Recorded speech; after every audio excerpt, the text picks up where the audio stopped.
कृपा मतलब हमारे जीवन में एकदम बहुत कुछ भौतिक दृष्टि से तरक्की हो रही है उसको कृपा कहेंगे, ऐसा नहीं।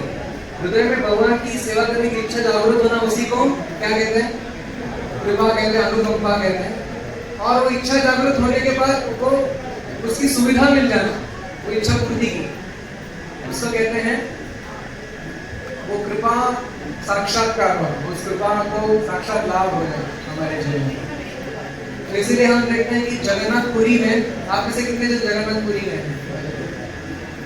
काफी जन गए हैं। जो नहीं गए हैं प्लान बना लीजिए क्योंकि पहली बार जब यहाँ पे हम जगन्नाथ बलदेव सुभद्रा को देखते हैं तो ये हमको बताते हैं कि हमारे जगन्नाथ जी कैसे खड़े हैं। एक वैष्णव बता रहे थे कि हमारे विट्ठल जी कैसे खड़े हैं।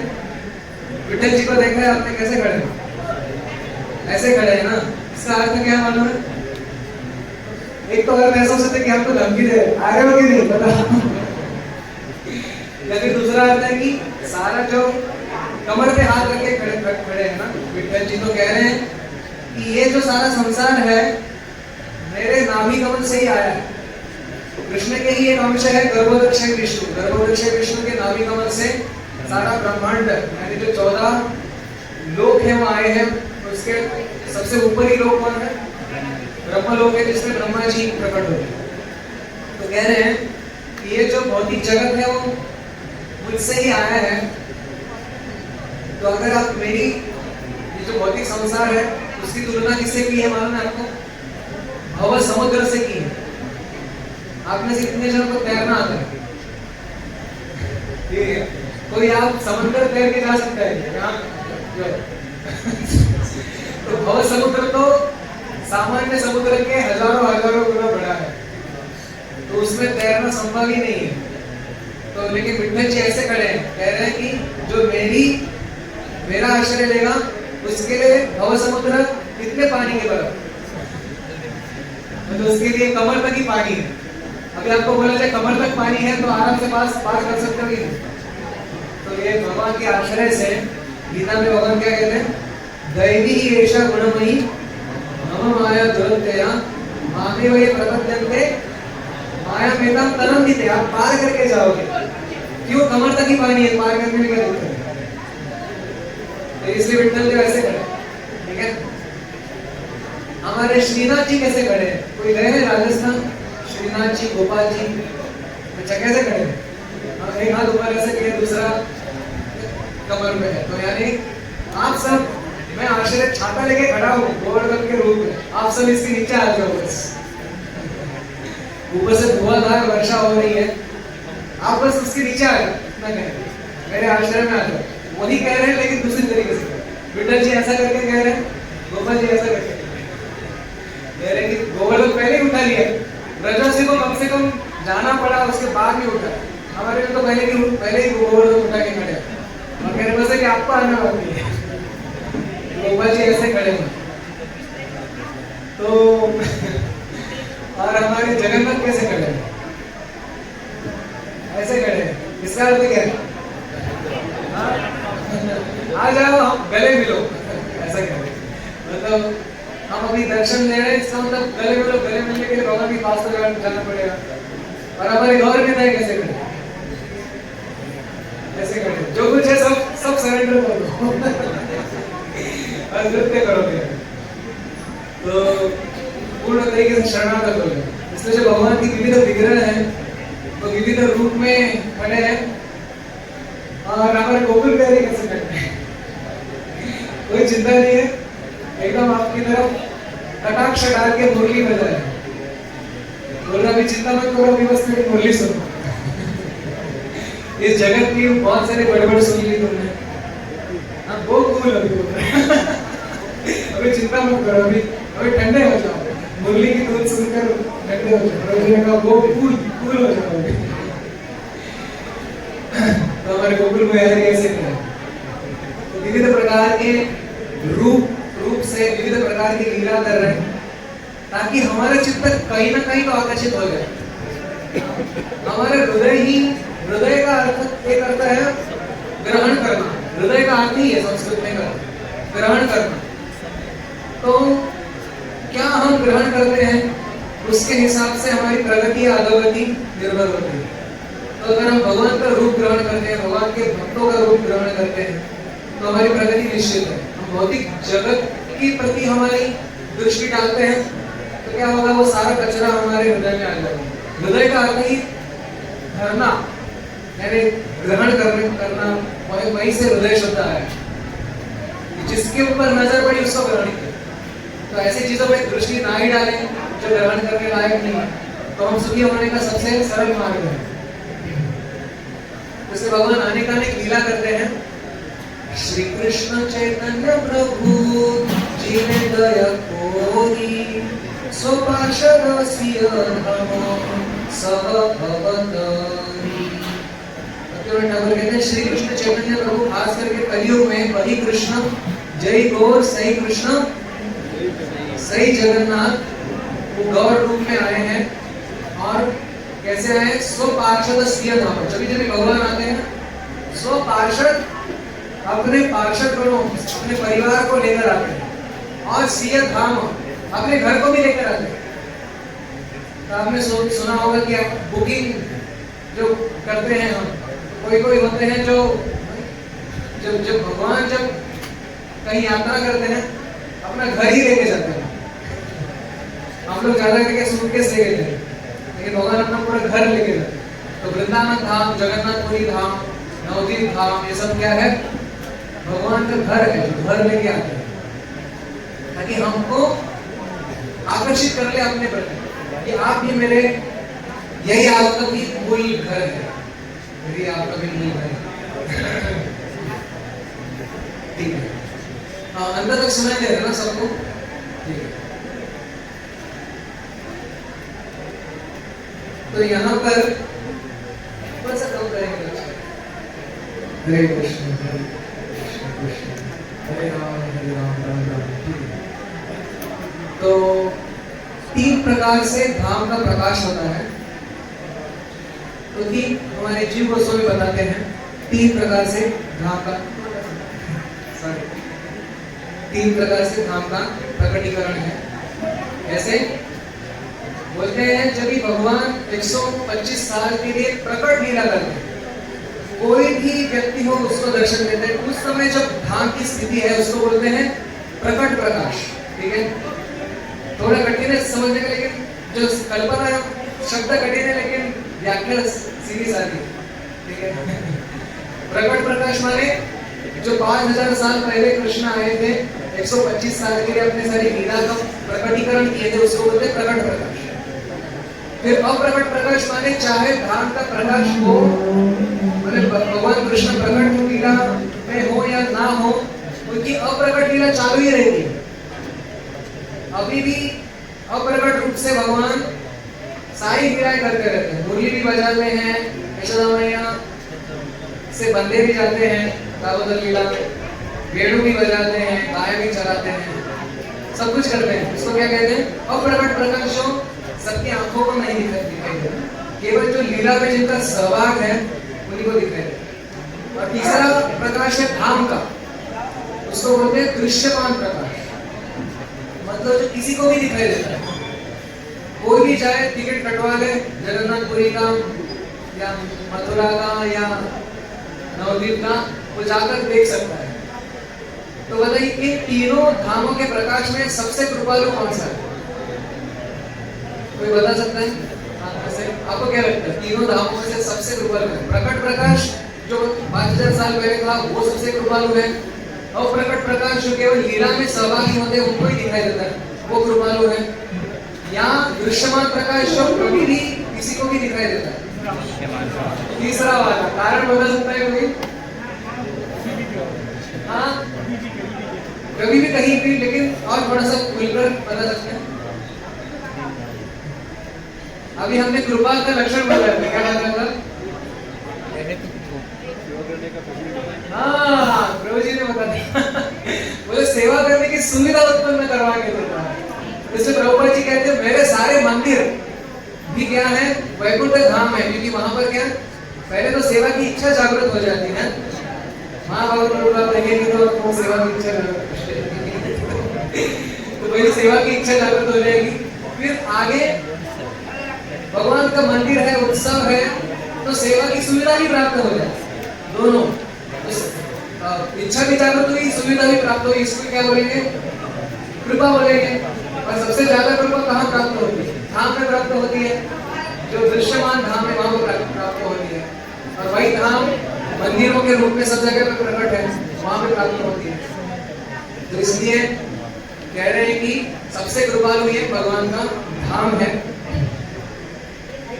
और जब भी संभव हो, हमको कम से कम मन में रखना चाहिए कि हम उस धाम से हैं। हमको ऐसा नहीं सोचना चाहिए कि हम इस हम जगत में हैं लेकिन जगत के नहीं हैं। ये हमको कृष्ण बता रहा है, गीता में बता रहे हैं। कहाँ बता रहे हैं? बोलते हैं कि माम वेद्य पुनर्जन्म दुखालय मशाश्वत आपनुवन्ति महात्माना संसिद्धि परमाम गता। कह रहे हैं कि ये जग आपके लिए नहीं बना हुआ। तो क्या बात कर रहे हैं भगवान? हम तो इधर से इधर ही पड़े हुए, इधर ही पैदा हुए, इधर ही मरेंगे, जीना है यहाँ, मरना है यहाँ, इसके सिवा कहाँ जाएंगे? तो भगवान कह रहे नहीं, ये आप भ्रम में है, यहाँ ये आपके लिए नहीं बना हुआ है। ततः परतक परिमार्गितव्यम, उस पद को प्राप्त करने का प्रयास करो जहाँ पे जाने के बाद रिटर्न टिकट नहीं है। एक बार प्रभुपाद जी से कोई एक पूछ रहे थे, भक्त नहीं थे, ऐसे बाहर से आए थे, वो पूछ रहे थे कि प्रभुपाद जी ये आप कृष्ण भक्ति बोल रहे हैं, ये करने से क्या होगा? तो बोले कि इससे आप भगवत धाम चले जाएंगे। तो वो बोले कि अच्छा, भगवत धाम जाने के बाद क्या मैं इस जगत में वापस आ सकता हूँ? तो बोले नहीं, एक बार वहां पे जाने के बाद यहाँ पे आने की जरूरत नहीं है। तो कहता है फिर मेरे को नहीं जाने वाला, यहीं पे मैं सुखी हो गया। तो ऐसे बहुत सारे हम क्या है कि माया कैसी है कि हमको भ्रमित कर देती है, ये दिलासा देकर कि कभी ना कभी सुखी हो जाएंगे यहाँ पर। जैसे मरीचिका जल सुना है आपने, यानी मृग जल, मराठी मध्ये मृगजल म्हणतो, मृगजल। जो मृगजल माने जो एक रेगिस्तान में आप देखेंगे दूर तो ऐसा लगता है कि ऐसा पानी जैसा कुछ हिल रहा है, लेकिन आप पास जाएंगे तो पानी नहीं है, वो गर्म हवा के कारण ऐसा भ्रम उत्पन्न हुआ। लेकिन हम सोचते थोड़ा और आगे जाएंगे तो पानी मिल जाएगा, थोड़ा और आगे जाएंगे तो पानी मिल जाएगा, लेकिन वो पानी की प्राप्ति होगी ही नहीं कभी। जैसे आप देखेंगे अभी तो गर्मी का सीजन है, अभी कभी रोड से आप जाएंगे, अगर गाड़ी से जा रहे हो तो देखिए कि आगे सामने आपको वैसे दिखता है, थोड़ा कुछ हिलता है, या रोड भी कभी कभी गीला दिखता है आगे का, देखा आपने? तो वो गीला नहीं होता, वो ऐसा बस आभास है उधर पानी का, सच में पानी नहीं है। नरोत्तम दास ठाकुर क्या कहते हैं? संसार स्वप्न मानो विषय विपत्ति जानो नरतनु भजनेर मूल। बोले हमको ये मनुष्य देह किस लिए बना दिया गया है?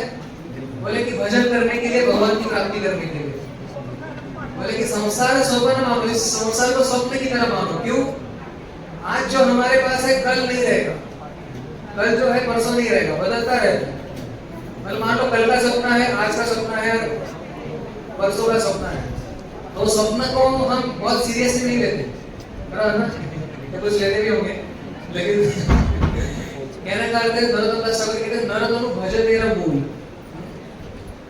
तो कह रहे हैं कि अनुरागे ठाको सदा प्रेम भावे तीरा कथा आरजत हृदय शूल। कह रहे हैं कि सदैव हमको क्या करना चाहिए? भगवान की प्रीति प्राप्त करने का प्रयास करना चाहिए। बाकी सबको सभी जाति प्रजातियों में पशु पक्षी वृक्ष के रूप में हमको अवेलेबल है। अगर हम उड़ना चाहते हैं तो पंछी का जो प्रजाति है सबसे अच्छा है। यहाँ पे तो हमको हवाई जहाज का टिकट बुक कराना पड़ेगा, फिर उड़ेंगे और फिर उतरने को बोलेंगे तो उतरना पड़ेगा। लेकिन पंछी बनेगा तो कभी भी उड़ सकते हैं, मन चाहा फ्लाइट, मन चाहा टेक ऑफ, मन चाहे कभी लैंडिंग, जहाँ चाहे चलो। तो बहुत सारी जाति प्रजाति है, उसमें सारी सुविधाएं उपलब्ध है। लेकिन मनुष्य जीवन में केवल हमको बताया कि भगवान इसीलिए आते हैं, अपनी लीलाएं करते हैं कि अपनी ओर आकर्षित करें। हमारा मन जो सब जगह पे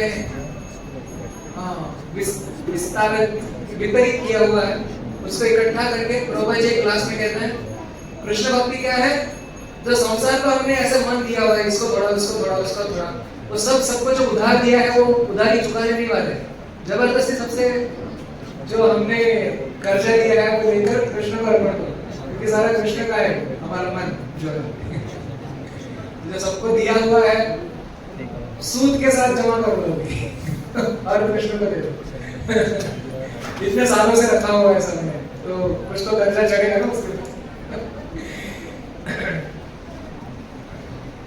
तो ये सब क्यों करना है, हमारी भलाई के लिए। ऐसा नहीं कि कृष्ण कह रहे हैं कि अरे मुझे कुछ वैकुंठ में खाने पीने की कमी है इसलिए मैं यहाँ पे आकर आपसे भोग ग्रहण कर रहा हूँ, मुझे भगवान के लिए कुछ कमी नहीं है।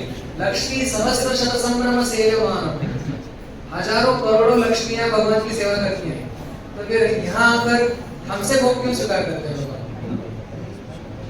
तो कहते हैं प्रहलाद महाराज कि हमारे ऊपर करुणा खाकर भगवान ने स्वीकार करते हैं, चलो यहाँ का कोई जीव मुझे कुछ अर्पण करना चाहता है तो मैं उसको स्वीकार करके उसको आनंद दूं। भगवान का स्वरूप क्या है, आनंदमय स्वरूप है, और हम आनंद को खोज रहे हैं भगवान की माया शक्ति में। माया शक्ति माने छाया से उसकी तुलना की हुई है। माने आपको मान लो आम खाने हैं और आप अच्छे से जो कौन सा पसंद है, हापुस आम का पेड़ है मान लो, देवगढ़ वाला हापुस, और उसके अच्छे बड़े बड़े आम लगे हो, आमों से लदा हुआ वो पेड़ है, और वो एक नदी के किनारे पर है, नदी में उसकी परछाई गिरी हुई है, और आप वो नदी में हाथ डाल के हम क्या कर रहे हैं, उसमें हाथ डालकर आम खाने का प्रयास कर रहे हैं, तो क्या लगेगा, आम नहीं हाथ में लगेगा, मछली लगेगी वो भी नहीं लगेगी, वो तो दूर भाग जाएगी। तो इसलिए मूल जो स्रोत है आनंद के वहां देखना पड़ेगा। तो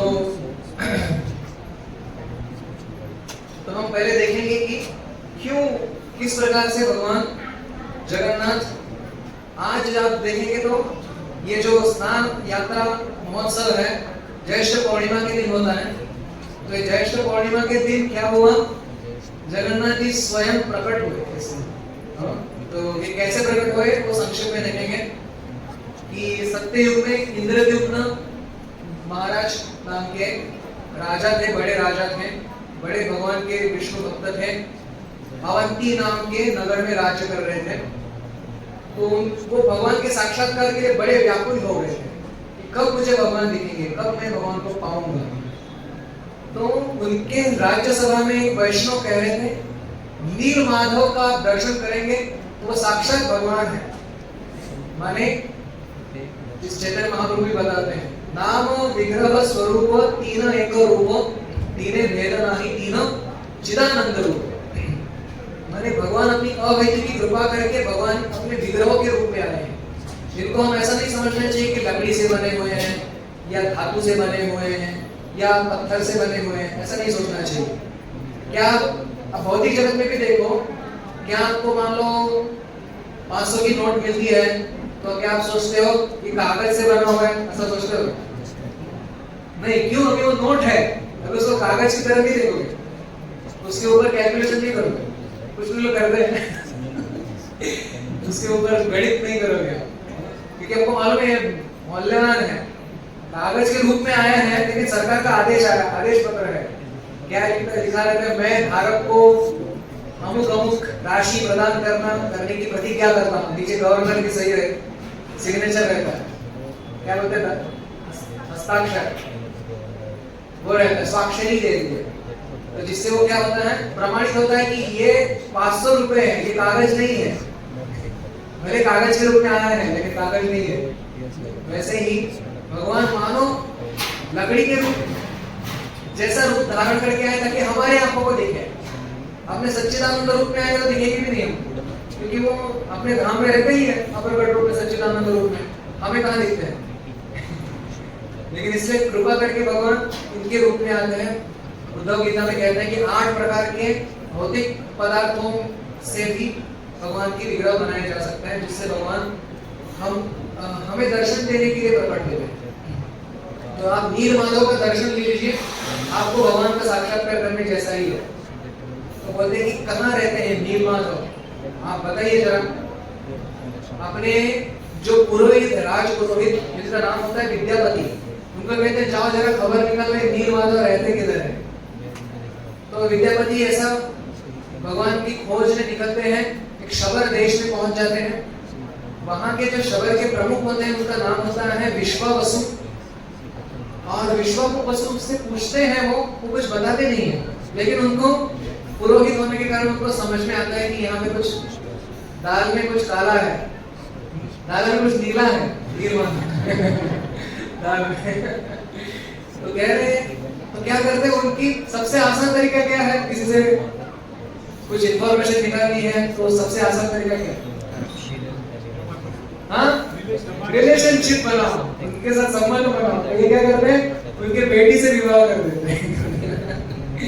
अभी क्या थोड़ा सा इंफॉर्मेशन निकालने के लिए अच्छा है, ऊपर से भगवान की इंफॉर्मेशन है, भगवान के संबंध में, इसलिए ये भी दिव्य ही है, इसको कुछ भौतिक ना समझे। तो उनकी बेटी ललिता से वो विवाह कर देते हैं। और वो देखते हैं कि यार तुम्हारे पिताजी रोज रात को चले जाते हैं और सीधा दूसरे दिन सुबह आ जाते हैं, दूसरे दिन दोपहर को आ जाते हैं, ये कैसे है? तो बोलते ना ना बाबा, मैं नहीं कहूंगी, मैंने पिताजी ने मना किया है आपको बताने के लिए। तो पूछना है क्या, ये कहाँ से, ये आपके शरीर को भी कर्पूर की और चंदन की सुगंध भी आती है, तो कहाँ जाके आते हो?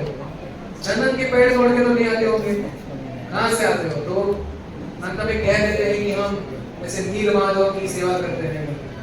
तो कहते हैं कि चलो मुझे भी दर्शन कराओ, मैं तो आपका जमाई हूँ। बोलते हैं नहीं, इनकी सेवा को केवल हम करेंगे और गुपित रखेंगे। तो फिर अंत में जाकर विद्यापति क्या करते हैं, वापस वही तरीका अपना रहे हैं। क्या करते हैं, अपनी पत्नी को बोलते हैं, अरे तुम्हारे पिताजी को बोलो जरा कि मुझे एक बार दर्शन दिलवाओ। तो ललिता जी जो है उनकी पत्नी विद्यापति की, तो अपने पिताजी को कहते हैं कि पिताजी एक बार तो दर्शन दिलाओ उनको, उनकी बड़ी इच्छा है। तो कहते हैं ठीक है, एक बार लेके जाऊंगा, वो भी आंखों के ऊपर पट्टी बांध के लेके जाऊंगा और वहां जाकर पट्टी खोलूंगा, फिर वापस पट्टी बांध कर लेकर आऊंगा, ताकि और दुनिया में जाके ये फेसबुक में ना डाल देंगे कहाँ मिले इनको नीलमाधव। तो उनको आंखों के ऊपर पट्टी बांधती है। तो ये ललिता जो उनकी पत्नी है बहुत ही चालाक होती, चतुर होती है। तो वो सोचती है कि अरे ये पति की सेवा करना मेरा कर्तव्य है। तो क्या करती है, सरसों के जो दाने हैं एक पूंजी में बांधकर उनके हाथ में दे देती है, ताकि वो जाते जाते धान के जो कण हैं, आंखों में पट्टी बांधी हुई है, लेकिन धान के कण, सरसों के जो दाने हैं वो डाल, और क्या है, सरसों के दाने जल्दी उग जाते हैं पहली चीज। और पहले के जमाने में सब जगह पे उपजाऊ जमीन ही हुआ करती थी, ऐसा नहीं कि पेपर से रोड बना हुआ है तो कहीं उगेगा नहीं, ऐसा नहीं होगा। पेपर रोड नहीं था, सब मिट्टी की रोड थे, तो जहाँ जाएंगे वहीं से आपको पता चलेगा कि कहाँ गए थे। तो एक एक दाना डाल डाल के आगे आगे जा रहे हैं। तो वहां पे जब पहुंचते हैं तो पट्टी खोल देते हैं, नीलमाधव के दर्शन हो जाते हैं विद्यापति को, और कहते हैं कि आप इधर ही रुको, मैं थोड़े कंदमूल और फूल इकट्ठा करके लाता हूँ। अरण्य में रुके थे एक जगह पे, तो तब तक आप दर्शन लीजिए करके कहते हैं। तो नीलमाधव का दर्शन ले रहे हैं, देखते हैं कि बाजू में कुआं है और एक कौवा उस कुएं के ऊपर, कुएं के जो बाजू के जो इस दीवार पर बैठा हुआ है, और बैठे बैठे कौवा सो जाता है, सोने के कारण गिर जाता है कुएं में। गिर के जो भगवान के विष्णु के पार्षद हैं चतुर्भुज, उनका रूप धारण करके वैकुंठ चला जाता है। ये देखकर विद्यापति कहता है अरे ये तो शॉर्टकट है, चलो मैं भी कूद जाता हूँ, ताकि तुरंत ये बीच में इतने साल भौतिक जगत में क्यों रहूं, इतना शॉर्टकट मिल गया मुझे। तो कूदने वाले होते हैं, तब आकाशवाणी होती है कि अरे भाई, हाँ तो राजा ने तुमको एक मिशन पे भेजा है, पहले मिशन पूरा करने से पहले ही तुम वैकुंठ आ जाओगे। पहले अपना आज्ञा पूर्ण करो फिर आ जाओ। तो फिर ये विद्यापति आकाशवाणी सुनकर इंद्रदुम्न महाराज के पास वापस चले जाते हैं और कहते हैं कि मुझे मिल गई वो जगह, आप चलिए मेरे साथ। तो वो जो सरसों के जो अभी पेड़ बने हुए हैं उनका पीछा करते करते नील माधव तक पहुंच जाते हैं। जाकर देखते हैं तो नील माधव अंतर्धान हुए हैं। तो इंद्रदुम्न महाराज बड़े निराश हो जाते हैं, हताश हो जाते हैं। फिर इतने दूर से मैं आया, मुझे दर्शन नहीं देना चाहते भगवान, मेरे जीने का क्या लाभ। तो नील माधव फिर उनको स्वप्न में दर्शन देते हैं और कहते हैं कि अभी आपको मेरा दर्शन नहीं होगा, आप मेरे लिए बस मंदिर बनाओ और बाद में मैं जगन्नाथ के रूप में प्रकट होऊंगा। तो इंद्रदुम्न महाराज एक बड़ा सा मंदिर बना देते हैं उनके लिए और मन में सोचते हैं अभी जो नील माधव की जो मैं या जगन्नाथ जी की जो मूर्ति आएगी उसकी प्राण प्रतिष्ठा करवाऊंगा ब्रह्मा जी से। जैसे प्रभुपाद जी बोलते हैं ना, कुछ सोचो तो बड़ा सोचो। तो ये सोच रहे डायरेक्ट जो सबसे बड़े पुरोहित है जगत के, ब्रह्मा जी से इनकी मैं प्राण प्रतिष्ठा करवाऊंगा। तो ब्रह्मा जी को प्रसन्न करने के लिए प्रार्थना कर रहे हैं और ब्रह्मलोक चले जाते हैं। और ब्रह्मलोक जाते हैं तो कई युग बीत जाते हैं बीच में। वापस आते हैं तो देखते हैं कि वो जो मंदिर जो उन्होंने बनाया था वो पूरा मिट्टी के अंदर धंसा हुआ है और जो नए राजा है वो उसके ऊपर अपना ताबा जमा रहा है, कह रहे हैं हम नहीं बांधा था। तो वहां पे काक भूषणी करके कौवा होता है जिसको चिरंजीव होने का वरदान प्राप्त है। वो कहता है तुम लोगों ने नहीं बनाया, ये तो मेरे सामने ही इसका कंस्ट्रक्शन हुआ है, सब लेबर को बराबर पैसा दिया है इन्होंने और इन्होंने ही बनवाया है वो मंदिर। ऐसा करके काकभूषण की साक्षी दे देते हैं। तो बाकी राजा कहते हैं ठीक है भाई ये मंदिर आपका है। तो ब्रह्मा जी फिर कहते हैं उनको, ब्रह्मा जी के साथ ही आते हैं।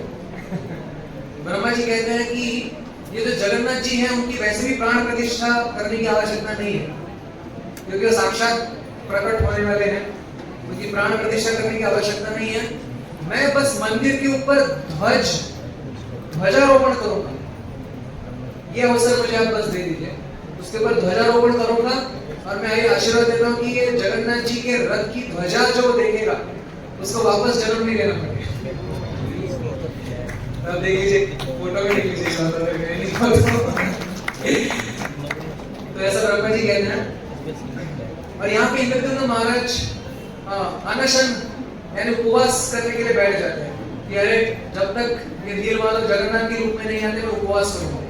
तो उनके स्वप्न में आकर कहते हैं कि मैं जो चक्र तीर्थ है, चक्र तीर्थ जानते हैं कहाँ पे है? जहाँ पे कोणार्क हाँ सूर्य मंदिर, हाँ जो पुरी के थोड़े से बाजू में, पुरी को शंख तीर्थ कहते हैं, वैसे चक्र तीर्थ कहते हैं। चक्र तीर्थ के समंदर के वहां पर मैं बहते बहते आऊंगा, आप वहां से मुझे उठा लीजिए, मेरे ऊपर शंख चक्र गदा पद्म के निशान रहेंगे तो जान लेना कि ये मैं ही हूं कर। और फिर उनको लेके आते हैं, जैसे स्वप्न में आया था वैसे ही इंद्रदुम्न महाराज उनको लेकर आते हैं। और एक शिल्पी है अनंत महाराणा करके, तो वो कहते हैं कि 21 दिन में मुझे एकांत चाहिए, एकांत में मैं इनका शिल्पी कहते हैं कि उनकी मूर्ति में घटन करूंगा, लेकिन आप कोई मुझे डिस्टर्ब नहीं करना चाहिए। मैं एक एकांत में बैठकर पूरा ध्यान पूर्वक मैं अपना काम करना चाहता हूँ। तो इंद्रदुम्न महाराज कहते हैं ठीक है आपको कोई डिस्टर्ब नहीं करेगा, मैं अपने साथ कोई आपको तकलीफ देने के लिए नहीं आएगा। उनकी जो पत्नी है गुंडीचा, वो सोचती है कि अरे 7 दिन हो गए, 10 दिन हो गए, कोई छिन्नी हथौड़े की आवाज भी नहीं आ रही है अंदर से। तो कुछ वैसे भी बूढ़ा था शिल्पी, मरा तो नहीं, जाके दरवाजा खोलो। तो इंद्रदुम्न महाराज कहते हैं कैसे खोलूं? उसने नियम बनाया था, वचन लिया था मुझसे कि दरवाजा नहीं खोलना।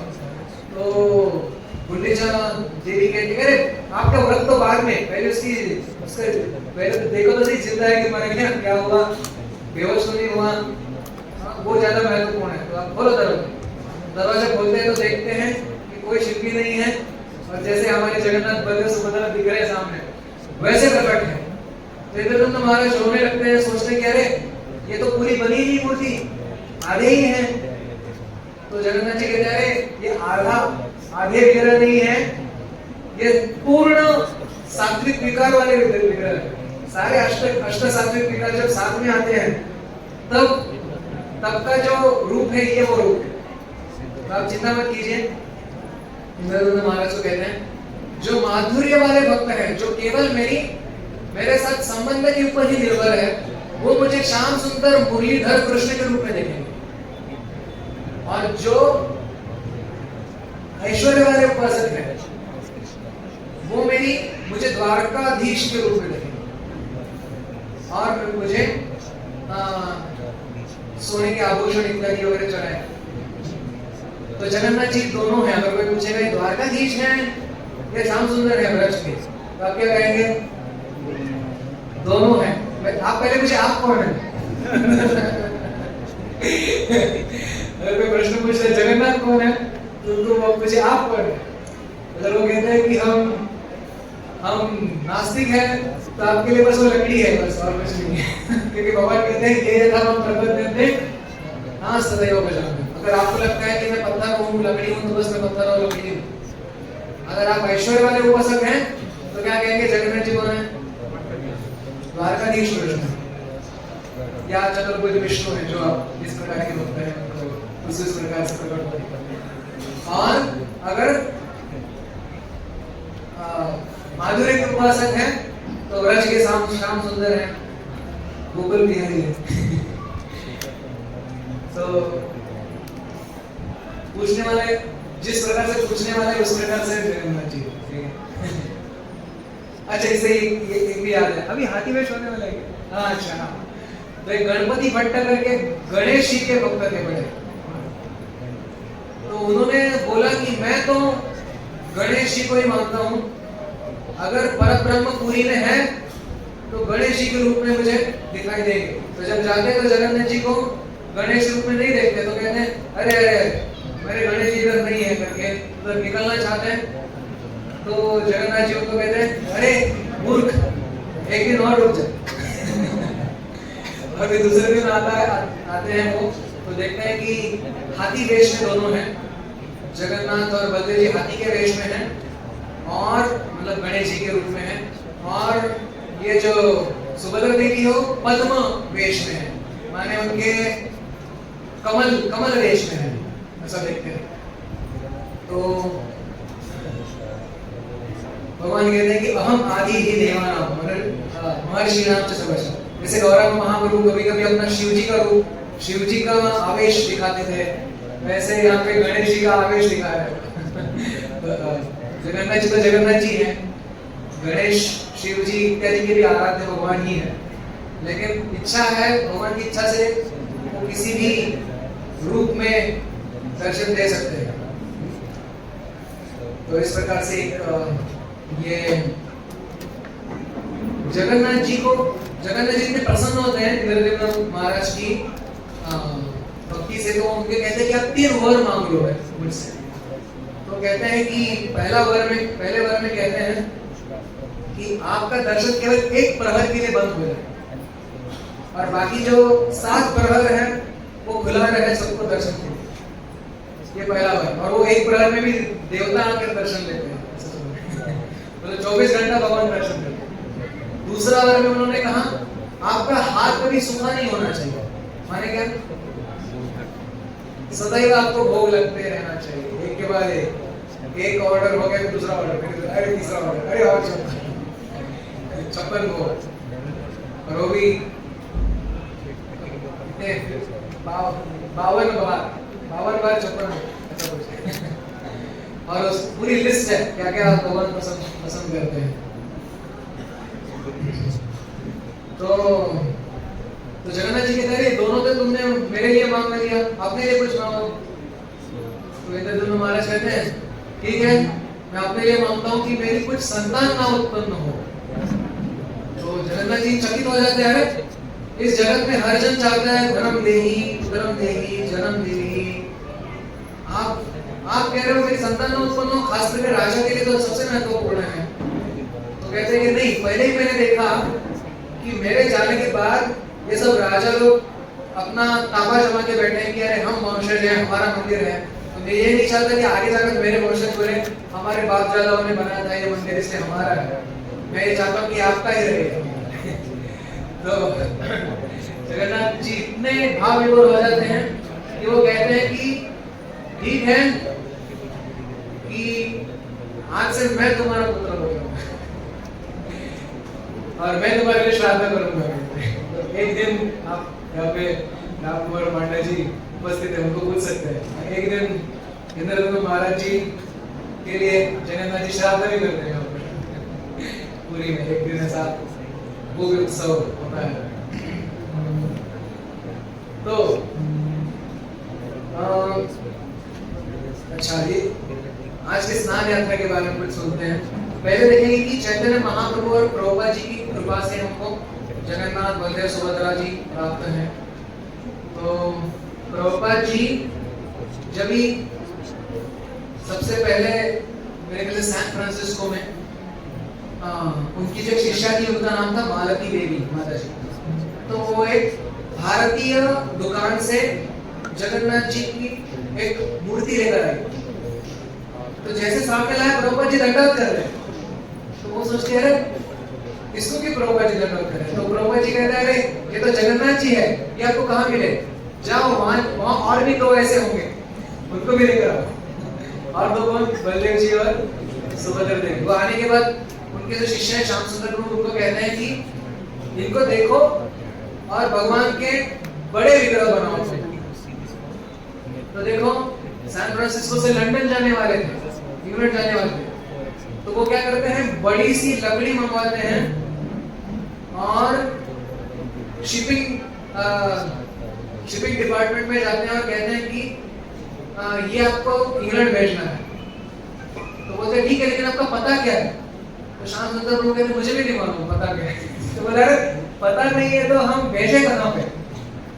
तो बोले कि कुछ नहीं, कम से कम मुझे इतना तो मालूम है कौन से शहर जा रहा हूँ, तो लिख दो श्याम सुंदर दास अधिकारी लंदन, वहां पे भेजो। तो सोचिए ये कितना मुश्किल है केवल इतने से उसको प्राप्त करना। ये तो ऐसा हो गया कि महाबाबा प्रभु ने कुछ मंगवाया जयपुर से और कह दिया कि अच्छा भेज दो मुंबई, महाबाबा दास मुंबई, यहाँ पे भेज दो। अरे कहाँ कैसे प्राप्त होंगे, मुंबई में तो कितने जन होंगे, किसी करोड़ों की जनसंख्या है, कैसे प्राप्त होंगे। लेकिन श्याम सुंदर प्रभु कहते हैं जैसे वो लंदन पहुंच गए वहां पे उनके लिए तैयार थे जगन्नाथ बलदेव सुभद्रा। मैंने वो जो लकड़ी जो उन्होंने मंगवाई थी, इतने अटलांटिक ओशन पार करके समंदर पार करके आए, और ये भी समंदर पार करके आए। जैसे चक्रतीर्थ में समंदर से आए, वैसे श्याम सुंदर प्रभु के लिए पूरा एक समंदर पार करके ये लकड़ी तैरती आगे लंदन आ गई। और इसके पश्चात प्रभुपाद जी ने उनको आज्ञा दी, उस आज्ञा के अनुसार उन्होंने जगन्नाथ बलदेव सुभद्रा का निर्माण किया। और प्रभुपाद जी ने कहा कि अभी और एक चीज लिख दो कि श्याम सुंदर प्रभु के बड़े योगदान के कारण यहाँ पर जगन्नाथ बलदेव सुभद्रा है, ऐसा प्लेट पे लिख दो। प्रभुपाद जी ऐसे नहीं कि सेवा देने में उस्ताद थे, ऐसा नहीं है, सेवा को प्रशंसा करने में और उसके प्रति कृतज्ञ होने में भी प्रभुपाद उस्ताद थे। तो उनकी कृपा से फिर बाद में सैन फ्रांसिस्को में रथ यात्रा, लंदन में रथ यात्रा, अभी प्रभु जी मुझे बता रहे थे गौरा नटराज प्रभु की 10,000 लोग आते हैं लंदन जैसे जगह पे जिन्होंने कृष्ण बलराम का नाम नहीं सुना, 10,000 जन इकट्ठा हो जाते हैं रथ यात्रा के लिए।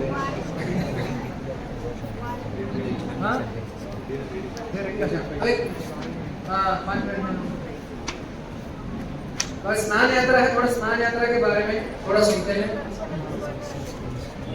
संक्षेप में सुनेंगे। 5 मिनट का अलार्म बजेगा उसके बाद शंख के रूप में। तो ज्येष्ठ पूर्णिमा को पुरुषोत्तम जगन्नाथ जी का महामहोत्सव होता है, उसको पहांडी विजय भी कहते हैं। स्नान वेदी में जब लेके आते हैं उसको पहांडी विजय कहते हैं। रथ यात्रा के समय भी पहाड़ टिके कहते हैं। तो वहां पर शीतल 108 सुवर्ण के घड़ों से अभिषेक होता है और भगवान जो है उसके पश्चात हाथी वेश धारण करते हैं और सारे देवी देवता उनका दर्शन करने के लिए आते हैं।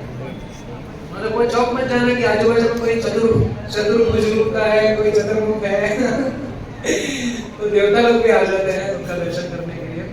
स्नान वेदी के चारों ओर विविध प्रकार के आभूषण हैं, मरकत मणि है और रत्न है, सुविशाल वस्त्र है, आवरण वस्त्र है और सारा जो वातावरण है सुगंधित धूप चंदन की धुएं से सुगंधित है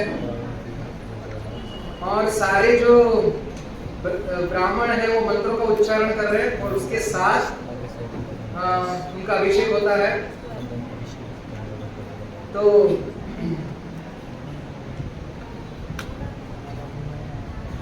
इसको जगन्नाथ जी की जन्मतिथि भी माना जाता है। जैसे कृष्ण जन्माष्टमी कृष्ण का आविर्भाव है, जैसे जगन्नाथ जी जो कृष्ण ही है उनका आविर्भाव क्या है, ज्येष्ठ पूर्णिमा माने स्नान यात्रा के दिन। तो वो जगन्नाथ जी इंद्रद्युम्न महाराज से कह रहे हैं, ये पुराणों में कहा गया है, सिंधु के तट पर जो अक्षय वट है उसमें एक तीर्थ विराजमान है, वो अभी ढक गया है, उसका पुनरुद्धार कीजिए और उसके कुएं से मेरा अभिषेक कराइए। तो अभी आप जगन्नाथपुरी जाएंगे, वहां पे कुआं है, तो कुएं को पहले संस्कारित किया जाता है और उसके घट से भगवान का अभिषेक किया जाता है स्नान यात्रा में। और कहते हैं उसके बाद यहाँ पे लेके 50 दिन मंदिर बंद रहता है, भगवान आराम करते हैं लेकिन 50 लिखा है, एक जगह पे 50 लिखा है। हाँ यहाँ पे 50 दिन का 15 दिन का यहाँ पे 50 दिन का रथ यात्रा है। सच कोइंसिडेंस है 40 और चैतन्य महाप्रभु इस समय कहा जाता है आलालनाथ चले जाते हैं क्योंकि वो दर्शन नहीं है, आप गोकुल बिहारी दर्शन।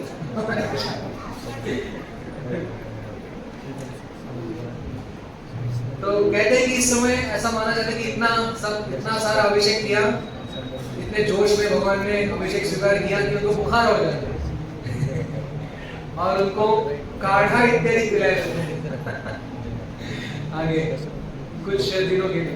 और जब ठीक हो जाते हैं तो सबको दर्शन देने के लिए बाहर आ जाते हैं। तो कोई कह सकता है अरे संपूर्ण ब्रह्मांड को ठीक करने वाले स्वयं कैसे बीमार? तो बोलते हैं कि जैसे बीमारी में हम किसी का खास ख्याल रखते हैं, बराबर, तो भगवान की भी इच्छा है कि कोई मेरा खास ख्याल रखे कुछ ज्यादा काम नहीं, चिंता नहीं, बस तो वो जो है वो ओरिजिन हमारा संकट कहाँ से है? कृष्ण से है, जन्मांतर से था। हमको भी कभी कभी ब्रेक लेने की इच्छा होती है, वो इच्छा का स्रोत है भगवान में। तो कह रहे हैं कि इंद्रद्युम्न महाराज इतने ऊंचाई पर प्रांगण पे स्नान विधि स्थापन करते हैं कि दूर से भी कोई भगवान का दर्शन कर पाए। यहाँ पे भी ऊंचाई पे स्थापन किए हुए हैं, दूर से भी कोई दर्शन कर सकता है।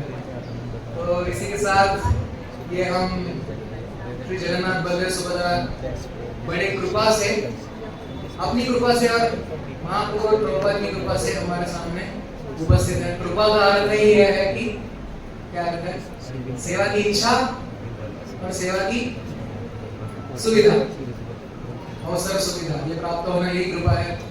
तो इस उत्सव में भाग लेने के लिए और आप सबको बहुत बहुत धन्यवाद। आपके कृपा आशीर्वाद के साथ यहाँ पर विराम देते हैं और जय श्री जगन्नाथ बलदेव सुभद्रा देवी की।